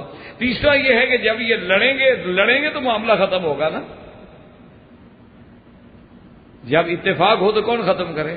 لڑیں گے تو پھر ایک دوسرے کو ماریں گے، اور پھر دوسرے آ کر ان کا کہو چھوڑو یار یہ تو بالکل مولوی بیکار ہے، ہر وقت لڑائی ہر وقت لڑائی۔ تو اب جناب حضرت صدیق ہونا فرمایا خبردار جس نے زکوٰۃ کا انکار کیا میں قتال کا حکم دوں گا، جہاد کروں گا۔ حضرت عمر آ گئے، انہوں نے کہا ابو بکر کیا کر رہے ہو؟ تم اہل قبلہ سے قتال کرو گے؟ جو لوگ نماز پڑھتے ہیں، حضور کا کلمہ پڑھتے ہیں، قبلے کی طرف رخ کرتے ہیں، اور حضور صلی اللہ علیہ وسلم کی حدیث ہے کہ من صلی صلاتنا واستقبل قبلتنا واکل ذبیحتنا فهو منا، او کما قال النبی صلی اللہ علیہ وسلم۔ حضور نے فرمایا کہ جو ہماری نماز پڑھے، ہمارے قبلے کو قبلہ سمجھے، ہمارے ذبیحے کو حلال سمجھ کے کھاتا ہو، وہ ہم میں سے ہے، ہماری جماعت میں سے ہے۔ تو وہ تو نماز بھی پڑھتے ہیں، قبلے کی طرف رخ بھی کرتے ہیں، کلمہ بھی پڑھتے ہیں، پھر تم کہتے ہو کہ میں ان سے قتال کروں گا، کیا کر رہے ہیں؟ یہاں جو جنیوٹی صاحب کے ساتھ مل کے ایک قادیانی کو پکڑا تھا، اور لمبی بات ہے، مختصر یہ ہے کہ جب وہ پولیس کے سامنے گئے تو وہ قادیانی تھا، بڑا پکا قادیانی، کٹر قادیانی، یعنی ان کے ربوہ میں، ان کے کسی لائبریری میں کسی اہم عہدے کا آدمی تھا، یعنی پکا ان کا آدمی تھا۔ جب وہاں گئے تو انہوں نے پوچھا کہ مولوی صاحب آپ نے کیوں اس کی؟ مولوی صاحب نے کہا یہ قادیانی ہے، کافر ہے، حرم میں میں نے دیکھا، مجھ سے برداشت نہیں ہوا، میں لڑ پڑا۔ یہ مقام ابراہیم پہ بیٹھا ہو، کافر ہو، اللہ نے حکم دیا ہے کہ کافر مسجد الحرام میں داخل نہیں ہو سکتا۔ تو اب اس نے پوچھا کہ ہاں بھائی تم کیا کہتے ہو؟ اس نے کہا کہ جناب حضور کی حدیث ہے کہ من صلی صلاتنا واستقبل قبلتنا واکل ذبیحتنا فهو منا، تو میں ابھی نماز پڑھ کے آ رہا ہوں، قبلے کی طرف رخ کر کے بیٹھا ہوں، ذبیحہ کھلانا ہو تو ابھی کھانا منگا لو، میں کھا لیتا ہوں۔ تو یہ تو حدیث ہے حضور کی، حضور فرماتے ہیں وہ ہم میں سے یہ خامخواہ میں کافر بناتے ہیں۔ اب ایمان سے کہیں قادیانی نے حدیث پڑھی ہے کہ نہیں پڑھی؟ اور حدیث میں یہی لفظ ہیں کہ نہیں؟ وہ جناب پولیس والا تو اکھڑ گیا، مولوی منظور صاحب اور ہم دو تھے، اس نے کہا کہ یہ تم کیسے مولوی ہو؟ وہ حدیث رسول پڑھ رہا ہے، قرآن اس کے گلے میں، اچھا حمیل بھی اس نے لٹکائی ہوئی تھی، چھوٹی قرآن شریف کی حمیل جو ہے وہ بھی اس کے گلے میں تھی۔ اس نے کہا وہ ابھی نماز پڑھ کے آ رہا ہے، قرآن اس کے گلے میں ہے، وہ کہتا ہے میں کلمہ پڑھتا ہوں، تم کہتے ہو کافر ہے، قادیانی ہے، قادیانی، کیا تمہارا دماغ خراب ہو گیا؟ ہم نے کہا حضرت ٹھنڈے ہوں، آپ کو چونکہ پتہ نہیں، جہاں کوئی پودا ہوتا ہے اس کو پتہ ہوتا ہے نا اس پودے کا۔ تمہارے ملک کو اللہ نے محفوظ رکھا ہے، خدا قیامت تک اس ملک کو محفوظ رکھے ہر فتنے سے، تمہیں تو پتہ نہیں ہے ان فتنوں کا۔ تو ہم نے کہا آپ ایسا کریں، اس کو کہیں حدیث قرآن شریف جو ہے نا وہ مکے والوں کو بھی آتا ہے، تم صرف ایک لفظ بتاؤ کہ مرزا غلام محمد قادیانی کے بارے میں تمہارا کیا عقیدہ ہے۔ تو اس نے کہا اس کو کہ بھائی ٹھیک ہے بتاؤ مرزا غلام محمد قادیانی کو کیا کہتے ہیں؟ اس نے کہا وہ تو نبی تھا۔ تو اب جناب وہ پولیس والا اٹھا، اس نے کہا اچھا اب مجھے حدیث سمجھ آئی ہے جو تو حدیث پڑھ رہا تھا۔ انہوں نے کہا اچھا، اس نے کہا مولوی صاحبان اب آپ کیا ہے؟ مسئلہ مجھے سمجھ آ گیا۔ سب سے پہلے تو اس نے کہا قرآن اتارو نا، اس کے گلے سے کافر کا بچہ ہے، قرآن اٹھا کے کیوں کھڑا ہے؟ اس نے کہا جناب اس کو انشاءاللہ اب ہم ٹھیک کر دیں گے، ٹھیک ہو جائے گا، آپ فکر نہ کریں، تو ہمیں آتا ہے بگڑے تگڑوں کا علاج۔ تو اس کے بعد اب دیکھیں بظاہر تو وہ حدیث پڑھ رہا ہے نا، اس لیے میرے عزیز صرف یہ بات نہیں ہوتی ہے، ہر مسئلے کے لیے سمجھنے کے لیے اس علم کی اور فہم کی ضرورت ہوتی ہے۔ آپ کے سامنے ایک حدیث پڑھ دے گا، آپ کہیں گے جی اس حدیث پڑھی ہے، لیکن اس حدیث کا مفہوم، اس کے تقاضے، وہ تو سب سے پہلے جہاں تقریر کرتے ہیں قادیانی بدبخت آیت ہی خاتم النبیین والی پڑھتے ہیں، اور وہ تو کھل کے کہتے ہیں کہ ہمارا خاتم النبیین پہ ایمان ہے، اور وہ تقریروں میں کہتے ہیں جو حضور کو خاتم النبیین نہ سمجھے ہم اس کو کافر کہتے ہیں، لیکن خاتم کا معنی اپنا کرتے ہیں، وہ کہتے ہیں خاتم النبیین تو ہیں، لیکن ختم کا معنی یہ نہیں ہے کہ آخری نبی، ختم کا معنی مہر والا نبی۔ وہ کہتے ہیں خاتم جو ہے، ختم مہر، آپ کہتے ہیں نا ختم، دیکھتے ہیں نا توگی والختم، وہ کہتے ہیں ختم کا معنی تو مہر ہوتا ہے، ختم کا معنی یہ تھوڑا ہے کہ آپ کے بعد نبی نہیں آئے گا۔ تو اب ایک لفظ میں انہوں نے بات کو بدل دیا۔ حضرت عمر آئے، انہوں نے کہا یہ کیا کر رہے ہو؟ حل تکفر اہل القبلۃ یا ابی بکر، وہ اہل قبلہ ہے، کعبے کی طرف نماز پڑھنے والے ہیں، تم کہتے ہو میں قتال کو کافر بنا رہے؟ حضرت ابو بکر جوش میں آگے فرمایا واللہ لو منعونی اقالا لقاتلتم، خدا کی قسم ہے اگر انہوں نے ایک ادنا سی رسی بھی روکی تو میں جہاد کروں گا۔ حضرت عمر نے کہا تکفر یا غریب، حضرت ابو بکر نے زور سے حضرت عمر کے سینے میں ہاتھ مارا، غصے سے آ کے ہاتھ مارا اور فرماتے ہیں جبار فی الجاہلیت وخوار فی الاسلام۔ حضرت عمر کو صدیق نے ہاتھ مارا، کہا اچھا زمانہ جاہلیت میں تو بڑا بہادر بنا پھرتا تھا، اسلام کے بعد اتنا کمزور ہو گئے، ہٹ جاؤ میرے راستے سے۔ ایک رسی بھی اگر کوئی زکوٰۃ کی نہیں دے گا تو ابو بکر جہاد کرے گا اس کے ساتھ۔ حضرت عمر کہتے ہیں میں حیران ہو گیا، ہٹ کے مسجد کی دیوار کے ساتھ میں یوں جا کے بیٹھ گیا، کہتے ہیں ثم شرح اللہ صدری کما شرح صدر ابی بکر، اس کے بعد اللہ نے میرا سینہ بھی کھول دیا جیسے ابو بکر کا سینہ کھولا تھا، اور میں کھڑا ہو گیا، میں نے کہا یرحم اللہ یا ابا بکر یرحمک اللہ یا ابا بکر، ابا بکر اللہ تجھ پہ رحمت کرے، تم حکم دو عمر تیرا سپاہی بن کے جہاد کرے گا۔ وجہ کیا تھی کہ اللہ نے قرآن میں دوسری جگہ ارشاد فرمایا تھا کہ میرا مدنی یہ جو مشرکین ہیں ان کو مسجد الحرام سے نکال دو، لیکن شرط فإن تابوا وأقاموا الصلاة وآتوا الزکاة فخلوا سبیلہم، اگر یہ شرک سے توبہ کر لیں، نماز قائم کریں، زکوٰۃ ادا کریں تو پھر ان کو نہ ماریں۔ اور دوسری جگہ قرآن کہتا ہے فإخوانکم فی الدین، لیکن وہاں اللہ نے دو شرطیں ایمان کے ساتھ ساتھ لگا دیے کہ نماز بھی قائم کریں اور زکوٰۃ بھی دیں۔ مانا اگر زکوٰۃ نہ دیں یا نماز نہ پڑھیں تو اس کا مطلب ہے کہ علامت اسلام سے نکل گئے۔ حضرت ابو بکر کے سامنے سارے قرآن کی آیات تھی، حضرت عمر کے سامنے وہ آیات نہیں تھی، اس لیے حضرت عمر کھڑے ہو گئے، انہوں نے کہا ابو بکر، اور بعد میں پتہ ہے یعنی یہ قول جو ہے تاریخی روایات میں اللہ عالم، لیکن بہرحال یہ قول کسی شکل میں موجود ہے کہ حضرت عمر رضی اللہ تعالیٰ عنہ کہتے تھے خدا کی قسم ہے، اللہ کی شان ہے کہ حضرت صدیق کو اللہ نے جو دو راتیں دی ہیں، اگر میری عمر کی پوری زندگی ابو بکر لے لے اور میرے حساب میں وہ دو راتیں دے دے تو میں راضی ہوں۔ صحابہ نے پوچھا کون سا؟ کہا ایک غار والی رات مجھے دے دے اور ایک اس اعلان والی رات مجھے دے دے جب اس نے کفار کے خلاف اور منکرین کے خلاف اعلان کیا تھا۔ یہ دو دن اگر ابو بکر مجھے دے دے نا، میری ساری زندگی لے لے، مجھے اس دو راتوں کا ثواب جو ہے وہ کافی ہے، کیونکہ یہ مقام صرف ابو بکر کو ملا اور کسی کو نہیں ملا۔ اور بعد میں صحابہ کو بھی سمجھ آئی، آج زکوٰۃ کا ایک منکر ہے ابو بکر چپ ہو جاتا، کل صلاۃ کا کوئی منکر ہو جاتا ابو بکر چپ ہو جاتا، پرسوں حج کا کوئی منکر ہوتا ابو بکر چپ ہو جاتا، تو دین محمد مصطفیٰ تو ختم ہو گیا۔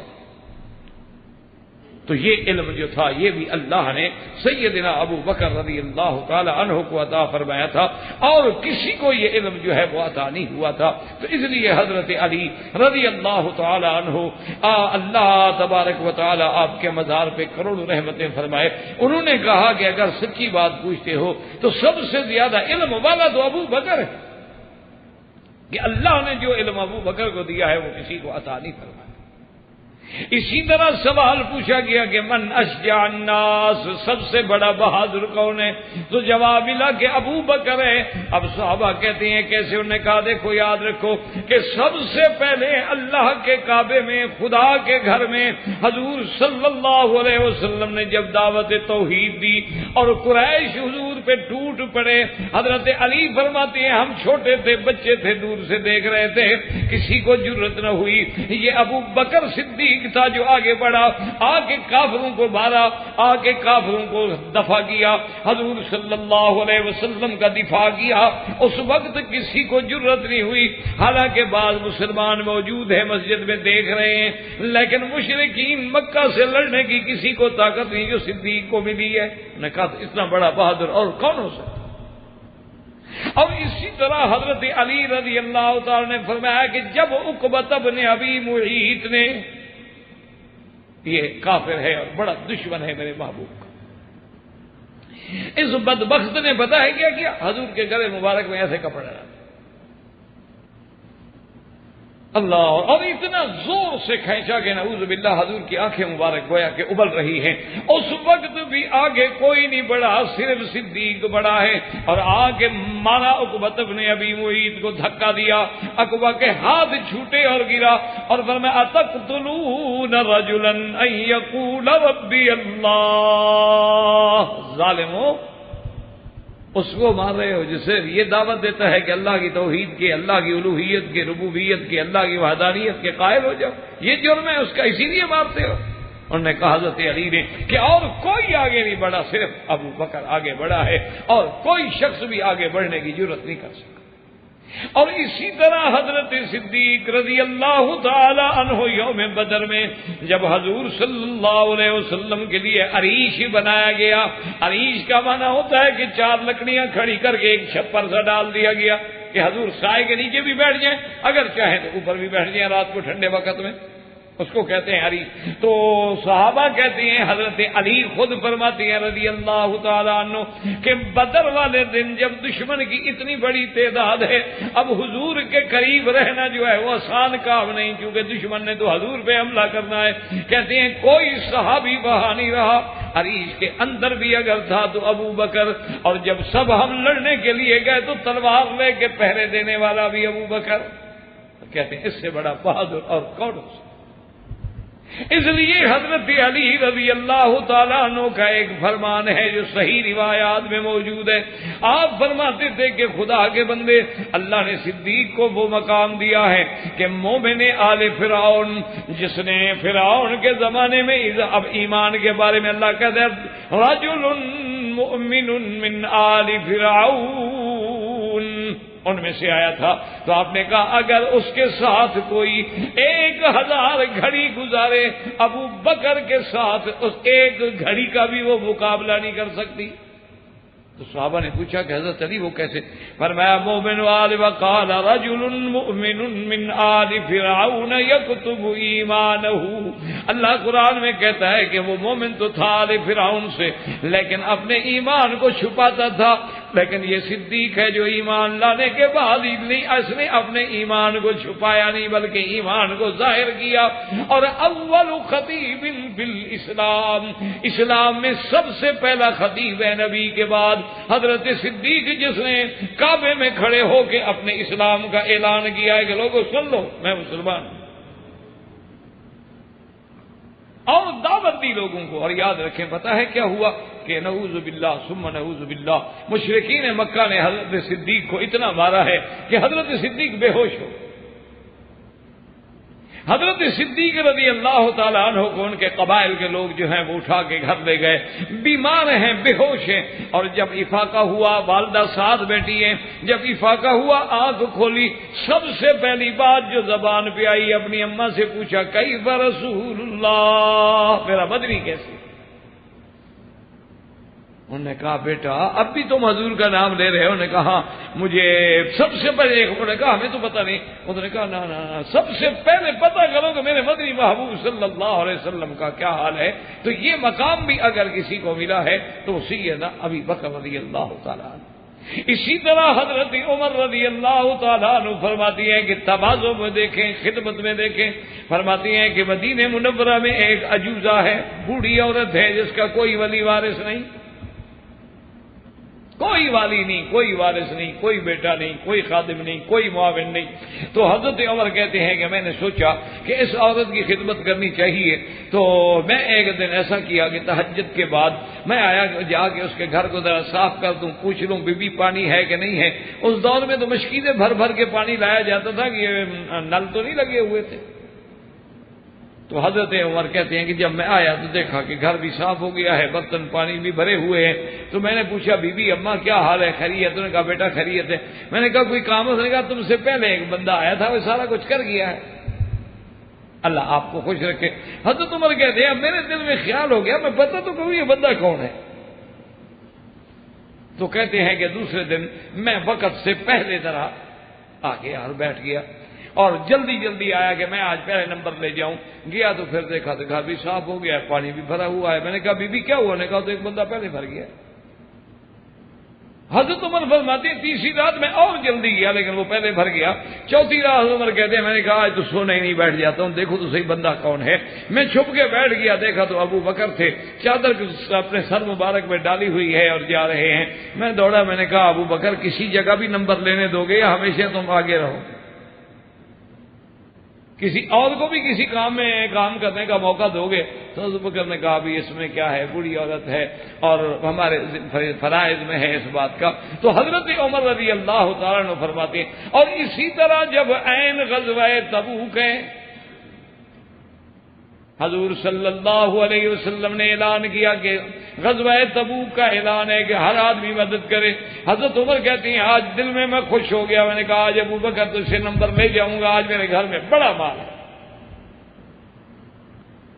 حضرت عمر رضی اللہ تعالیٰ عنہ فرماتے ہیں میں آدھا مال لے کے آ گیا. یہ وہی غزوہ تبوک ہے جس میں عثمان رضی اللہ تعالیٰ عنہ نے 300 اونٹ, بعض روایات میں ہے کہ 900 تک اونٹ دیے ہیں, اور حضور کے سامنے لا کے دولت کا ڈھیر لگا دیا. اور حضور صلی اللہ علیہ وسلم دولت دیکھ کے خوش ہو رہے ہیں تو سب لے آئے. حضور نے پوچھا عمر کیا لائے ہو؟ حضرت عمر کھڑے ہو گئے. حضرت عمر کہنے آج تو مجھے یقین تھا نا کہ آج تو میں نے ابو بکر سے نمبر لینا ہی لینا ہے نا. میں نے کہا حضور میرے گھر میں جو کچھ اللہ نے مال دیا تھا نا اس کو تقسیم کر دیا ہے, نصف گھر چھوڑا ہے اور نصف حضور کی دربار میں لایا, اور نصف بھی بہت تھا. حضور بڑے خوش ہوئے. ہم نے کہا اچھا عمر. اس کے بعد حضور نے نظر ڈالی تو فرمایا ابا بکر تم بتاؤ کیا لائے ہو؟ اس نے کہا یا رسول اللہ جو صدیق کے گھر میں تھا سب کچھ اٹھا کے لے آیا ہوں, اللہ کا نام چھوڑا ہے. جو میرے گھر میں تھا جب آپ نے مانگ لیا ہے. اسی کو کسی شاعر نے کہا تھا پروانے کو چراغ تو بلبل کو پھول بس, اور ابو بکر کے لیے ہے خدا کا رسول بس. انہوں نے کہا مجھے اور کچھ بھی نہیں چاہیے, اور مجھے کسی چیز کی تمنا نہیں ہے. حضور جو کچھ گھر میں تھا سارا آپ کے پاس لے آیا ہوں. تو حضرت عمر نے کہا واللہ ابا بکر تجھ سے کوئی بھی سبقت نہیں لے سکتا, تو ہر جگہ بڑھ گیا. ہم زیادہ پیسے لا کے سمجھے کہ آج بڑھ جائیں گے, لیکن تو نے سارے گھر کو صاف کر کے ایسا نمبر لیا ہے جو کوئی صحابی بھی نہیں لے سکا. کسی نے چوتھا حصہ دیا تھا, کسی نے تیسرا دیا تھا, کسی نے آدھا دیا تھا, لیکن یہ شان تو ابو بکر کی تھی کہ گھر میں کوئی چھوڑا ہی نہیں. تو یہ مقام بھی اللہ نے دیا. تو سیدنا ابو بکر رضی اللہ تعالی عنہ کو عطا فرمایا. تو اللہ پاک ہمیں بھی سیرت صدیق اور فضیلت صدیق, منقبت صدیق, شان صدیق کے سمجھنے کی, محبت کرنے کی, اور جمیع صحابہ اہل بیت اولیاء کرام کی محبت کی توفیق عطا فرمائے. اور اللہ قیامت میں ہمارا حشر بھی ان کے ساتھ کرے. وما علینا الا البلاغ وآخر دعوانا ان الحمدللہ رب العالمین.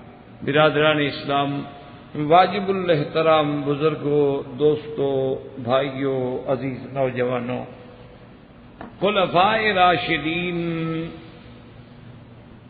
و اصحاب رسول رضوان اللہ علیہم اجمعین کی فضیلت منقبت کے بارے میں الحمدللہ یہ سلسلہ دروس اللہ کی رحمت سے جاری ہے. اور سیدنا ابی بکر الصدیق رضی اللہ عنہ خلیفۃ رسول اللہ صلی اللہ علیہ وسلم بلا فصل بالتحقیق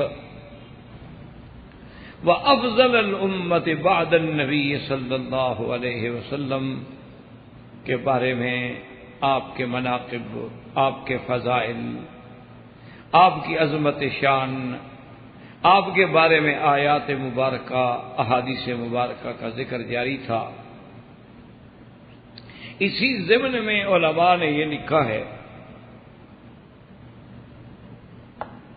کہ قرآن مقدس میں کئی آیات مبارکہ ہیں جو سبب نزول کے اعتبار سے ابی بکر رضی اللہ عنہ کی شان میں اتری ہیں. لیکن ایک بات یہ یاد رکھ لیں ذہن میں کہ قرآن کی آیت چاہے کسی ایک مقصد میں, ایک واقعے میں, سبب خاص میں اترے, لیکن حکم عام ہوتا ہے, عبرت عام لفظ کے ساتھ. فبذالک عربی اس کو کہتے ہیں کہ العبرۃ بعموم اللفظ لا بخصوص السبب, کیونکہ قرآن تو کسی خاص واقعے میں نازل ہوگا. اب جیسے تیمم کا مسئلہ ہے, خاص واقعے میں نازل ہوا لیکن حکم قیامت تک کے لیے جاری رہے. لیکن یہ بڑی شان ہوتی ہے کہ کسی کی وجہ سے قرآن نازل ہو، تو یہ کوئی معمولی بات تو نہیں ہوتی کہ اللہ کا قرآن اس کی، تو اس لیے علماء فرماتے ہیں کہ جیسے کہ آیات مبارکہ ہیں کہ إِلَّا تَنصُرُوهُ فَقَدْ نَصَرَهُ اللَّهُ إِذْ أَخْرَجَهُ الَّذِينَ كَفَرُوا ثَانِيَ اثْنَيْنِ إِذْ هُمَا فِي الْغَارِ إِذْ يَقُولُ لِصَاحِبِهِ لَا تَحْزَنْ إِنَّ اللَّهَ مَعَنَا فأنزل الله سكينته عليه وأيده بجنود لم تروها وجعل كلمة الذين كفروا السفلى وكلمة الله هي العليا والله عزيز حكيم. اس میں تو کوئی اختلاف ہی نہیں نہ کہ نظرت بھی ابی بکر، کتنی بڑی شان. اسی طرح علماء نے لکھا ہے کہ سورۃ واللیل اذا یغشی میں جو ہے وَسَيُجَنَّبُهَا الْأَتْقَى الَّذِي يُؤْتِي مَالَهُ يَتَزَكَّى وَمَا لِأَحَدٍ عِندَهُ مِن نِّعْمَةٍ تُجْزَى إِلَّا ابْتِغَاءَ وَجْهِ رَبِّهِ الْأَعْلَى وَلَسَوْفَ يَرْضَىٰ. یہ ساری آیتیں جو ہیں ابی بکر کی شان میں ہوتی رضی اللہ تعالی.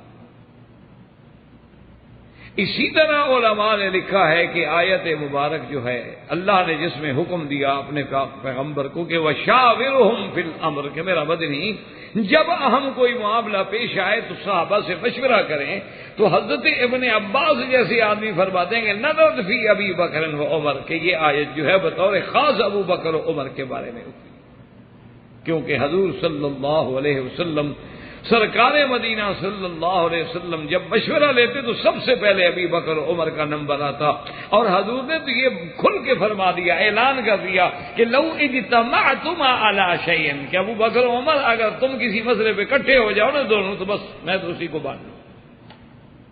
یعنی تو اس لیے علماء نے فرمایا کہ یہ آیت جو ہے بطور خاص، ویسے تو سب صحابہ کو شامل ہے لیکن بطور خاص ابی بکر و عمر کے لیے. اور اسی طرح حضرت ابن عباس فرماتے ہیں کہ وَنَزَعْنَا مَا فِي صُدُورِهِم مِّن غِلٍّ إِخْوَانًا، وہ فرماتے ہیں کہ یہ آیت مبارک جو ہے نظرت فی ابی بکر وعلی وعمر رضوان اللہ علیہم اجمعین، کہ یہ بھی ورنہ تو اس میں سب صحابہ اور قیامت تک ہر مومن کو شامل. اسی طرح علماء نے فرمایا کہ وَوَصَّيْنَا الْإِنسَانَ بِوَالِدَيْهِ إِحْسَانًا، یہ آیت بھی کہتے ہیں کہ شان ابی بکر میں اتری. اور اسی طرح ایک حدیث میں آتا ہے کہ میرے آقا پر جی یہ قرآن کی جب یہ آیتیں اتری کہ یا ایتھا النفس المطمئنہ، یاد رکھیں چونکہ نفس انسانی جو ہے نا اس کو قرآن نے 3 قسموں میں ذکر کیا ہے. ایک ہوتا ہے نفس امارہ اور ایک ہوتا ہے نفس لوامہ، اور سب سے اونچا جو مرتبہ ہے نا وہ ہے نفس مطمئن، کہ اس کو قیامت والے دن یا روح قبض کرنے والے دن اللہ قرآن میں فرماتے ہیں کہ یا ایتها النفس المطمئنہ ارجعی الى ربک راضیة مرضیہ فادخلی فی عبادی وادخلی جنتی. کتنا بڑا شان ہے کہ اے وہ روح، اے وہ نفس جس پہ تیرا رب راضی ہے، لوٹو تم اللہ تبارک و تعالیٰ کی رضا کی طرف، اللہ کے بندوں میں اور اللہ کی جنت میں. جب یہ آیت نازل ہوئی تو حضور نے فرمایا یقول لک الملک یا ابی بکر، آپ نے فرمایا ابو بکر اللہ کا فرشتہ تمہیں یہ کہے. یہ آیت مبارک جو ہے حضور نے فرمایا ابو بکر جب تیرا وقت آئے گا نا تجھے فرشتہ یہ بات ہے. یعنی اس سے بڑی شان کیا ہو سکتی ہے کہ جس کو حضور صلی اللہ علیہ وسلم فرمائیں کہ اس آیت کا مصداق جو ہے وہ ابی بکر. اسی طرح حدیث مبارک میں آتا ہے کہ حضور صلی اللہ علیہ وسلم نے ارشاد فرمایا کہ آپ نے صحابہ سے پوچھا کہ تم میں سے کون ہے جس نے آج روزہ رکھا ہو؟ تو حضرت ابو بکر نے کہا کہ انا، میں. آپ روزے سے تھے. آپ نے فرمایا تم میں سے کون ہے جس نے آج کسی بیمار کو گھر میں جا کے بیمار پرسی کی ہو، مریض کی عیادت کی ہو؟ فقال ابو بکر انا یا رسول اللہ، میں نے کی ہے۔ حضور صلی اللہ علیہ وسلم نے فرمایا آج کے دن کون ہے جس نے کسی مسلمان کا جنازہ پڑھا ہو؟ ابو بکر نے فرمایا انا یا رسول اللہ، میں نے پڑھا ہے۔ حضور نے فرمایا آج کے دن کوئی ہے جس نے کسی مسکین کو کھانا کھلایا؟ فقال ابو بکر انا، ابو بکر نے کہا میں، اور تو آپ نے فرمایا تیرے لیے تو جنت بھائی۔ یعنی اللہ تبارک و تعالی نے یہ مقام دیا ہے کہ جس مقام کا سوال ہوا ہے وہ حضرت ابو بکر اسی میں صادق ہے۔ اسی لیے ایک حدیث مبارک میں آتا ہے کہ میرے آقا نے فرمایا کہ من انفق زوجین فی من شیء فی سبیل اللہ، جو بندہ ایک چیز، کسی چیز کا جوڑا خرچ کرتا ہے اللہ کے راستے میں، اللہ کے راستے میں دیتا ہے، تو قیامت والے دن اس کو جیسے کہ جنت کے دروازوں سے بلایا جائے گا۔ حضور نے فرمایا چونکہ جنت کے کئی دروازے ہیں، جو زیادہ نفل پڑھنے والے ہیں، نماز پڑھنے والے ہیں، ان کو دویا من باب الصلاۃ، جو زیادہ نفلی روزے رکھنے والے ہیں دویا من باب الصیام، جو اللہ کے راستے میں جہاد کرنے والے ہیں ان کو اسی۔ تو حضرت صدیق نے عرض کیا، انہوں نے عرض کیا کہ یا رسول اللہ کہ اگر جنت کے اتنے دروازے ہیں تو کوئی ایسا بھی آدمی ہوگا دنیا میں مسلمان ایمان والا جس کو سارے دروازوں سے پکارا جائے کہ ہر دروازہ کہے کہ میرے اندر آؤ میرے اندر آؤ؟ حضور نے فرمایا انت یا ابی بکر، وہ تو ہوگا تجھے سارے دروازے پکارے۔ تو یہ شان بھی اگر ملی ہے تو سیدنا ابو بکر صدیق رضی اللہ تعالی عنہ کو ملی ہے، اور حدیث ہے رسول اللہ صلی اللہ علیہ وسلم۔ اور اسی طرح ابھی یعلا نے ایک روایت نقل کی ہے کہ حضور فرماتے ہیں مررت بالسماء، آپ فرماتے ہیں کہ عرج بی الی السماء، جب معراج والی رات مجھے آسمانوں کی سیر کرائی گئی، آپ فرماتے ہیں فما مررت بسماء، میں کسی ایسے آسمان پہ نہیں گزرا بلکہ ہر آسمان پہ میرا نام بھی لکھا تھا اور ابو بکر صدیق کا نام بھی لکھا تھا، اسمی و اسم ابی بکر رضی اللہ تعالی عنہ، کہ آسمانوں میں بھی حضور کے نام کے ساتھ کسی کا نام ہے تو ابی بکر ہے رضی اللہ تعالی عنہ وارضاہ۔ تو یہ شان جو ہے یہ بھی سیدنا ابی بکر رضی اللہ تعالی عنہ کو ملی ہے، جو کسی صحابہ میں سے کسی کو نہیں مل سکتی۔ اور اسی طرح حضور صلی اللہ علیہ وسلم کی صحیح حدیث مبارک ہے، ایک صحابی کہتے ہیں کہ بکریاں، میرے پاس بہت بکریاں تھیں، ریوڑ تھا، تو رات کو اللہ کی شان یہ ہے کہ میں حفاظت کر رہا تھا اپنے بکریوں کی کہ ایک بھگیاڑ جو ہے میری بکریوں میں آ گیا، فجاء ذئب کہتے ہیں بھگیاڑ، بھیڑیا۔ تو جب وہ آیا تو مجھے احساس ہو گیا، چونکہ جو لوگ مال مویشی والے ہوتے ہیں ان کو بھی اندازہ ہوتا ہے نا کہ رات کو مال کے لیے کوئی جانور آ سکتا ہے، کوئی چور آ سکتا ہے، تو کہتے ہیں چونکہ میں بیدار تھا اور میں ہوشیار تھا کہ میرا نقصان نہ ہو جائے، تو میں فوراً دوڑا، اور جب میں دوڑا تو ذئب جو تھا بھاگا، بکری تو نہ اٹھا سکا، بکری اٹھانے کا موقع نہ ملا، لیکن کہتے ہیں میں حیران ہو گیا کہ جب بھاگتے بھاگتے آگے چلا گیا وہ کھڑا ہو گیا، بگیاڑ کھڑا ہو گیا اور کھڑا ہو کے بولنے لگ پڑا، کہنے لگا اچھا آج تو تم نے بکریاں بچا لی ہیں، لیکن ایک وقت آ جائے گا تمہاری بکریوں کو چھڑانے والا ہی کوئی نہیں ہوگا، ان بکریوں کو چرانے والے بھی درندے ہوں گے، یعنی آج تو تم درندوں سے بچا رہے ہوگے نا، اور ایک وقت آئے گا قیامت کے قریب کے ایسے حالات پیدا ہو جائیں گے کہ گویا درندے چروالے بن جائیں گے بکریوں کے، اس دن تمہاری بکریوں کو کون چھڑائے گا؟ تو اس کے بعد وہ ذئب جو تھا، بھگیاڑ جو تھا وہ غائب ہو گیا۔ تو جب صحابی نے آ کر حضور صلی اللہ علیہ وآلہ آلہ واصحابہ وسلم تسلیما کثیرا کثیرا کو یہ واقعہ سنایا کہ حضور عجیب بات ہے کہ بھیڑیا بات کرے اور بالکل انسانوں کی طرح بات کرے، الذئب یتکلم، حضور نے فرمایا انی اؤمن بابی بکر و عمر، حضور نے فرمایا میرا ایمان ہے کہ ذئب بھی بات کر سکتے ہیں، ابو بکر عمر کا بھی ایمان ہے۔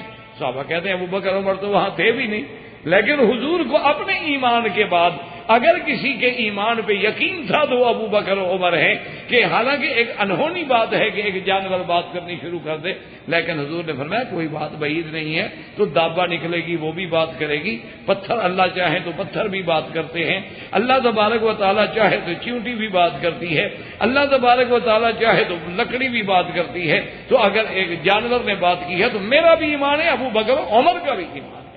تو صحابہ کہتے ہیں حالانکہ ان لم یکونا ابی بکر و عمر، سیدنا ابو بکر و عمر تو وہاں موجود ہی نہیں تھے، لیکن ان کے باوجود بھی حضور نے اپنے ایمان کے ساتھ اگر ملایا ہے تو ابی بکر و عمر کے ایمان کو ملایا، تو یہ کوئی معمولی شہادت نہیں ہوتی اللہ کے نبی سے۔